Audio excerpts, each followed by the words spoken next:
Selamat datang dalam podcast Ngopi Bareng NCC alias Ngobrol Bareng New Chapter Community. Hari ini kita mau ngupas sebuah renungan dari New Chapter Community Church yang Anda bagikan ke kami. Topiknya, lugas banget. Deadline kehidupan. Langsung ke intinya ya. Betul. Idenya tuh sederhana tapi kuat. Jadi hidup kita ini ternyata punya tenggang waktu. Persis kayak tugas di kantor. Yuk kita coba bedah bareng-bareng apa aja pesan penting di baliknya. Oke, jadi gagasan utamanya ini langsung terasa relevan banget ya. Sangat. Sumber ini bilang, hidup kita ini semacam sekolah kehidupan. Dan Alkitab katanya, kasih kita waktu sekitar 70-80 tahun. Analogi dengan pekerjaan yang punya deadline ini benar-benar bikin konsep akhir hayat jadi terasa nyata. Nah, itu dia.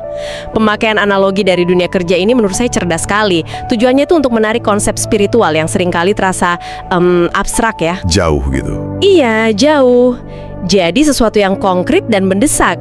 Hidup bukan lagi sekedar perjalanan tanpa tujuan, tapi sebuah tugas. Dan tugas ini jelas punya kriteria penyelesaian.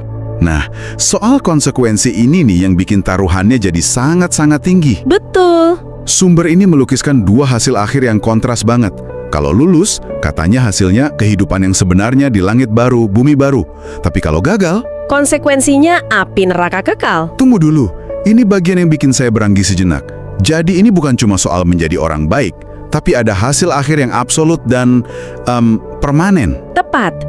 Dan penggunaan kontras yang ekstrim ini, langit baru versus api kekal, itu kan teknik retorika yang kuat sekali. Supaya orang benar-benar mikir ya. Tepat. Tujuannya bukan cuma menginformasikan, tapi memprovokasi respons emosional.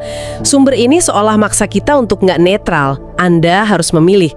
Kata lulus itu kan langsung bikin kita mikir, oke, berarti ada ujiannya, ada standarnya. Lalu apa standarnya?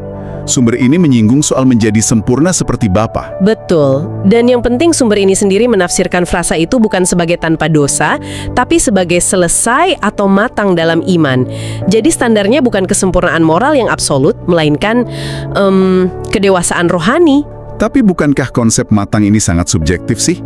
Gimana seseorang bisa tahu kalau mereka sudah lulus menurut standar ini sebelum deadline-nya tiba? Apa sumbernya kasih semacam tolok ukur? Pertanyaan yang bagus sekali. Dan disitulah letak inti urgensinya. Oke. Sumber ini nggak memberikan daftar periksa, malah menekankan bahwa kita justru tidak akan pernah tahu pasti kapan tenggat waktunya. Jadi ketidakpastian itu sendiri yang jadi poinnya. Tepat. Makanya renungannya terus mengulang perumpamaan hidup yang seperti uap. Singkat dan tiba-tiba hilang. Dan kedatangan Tuhan yang seperti pencuri di malam hari. Nah, ketidakpastian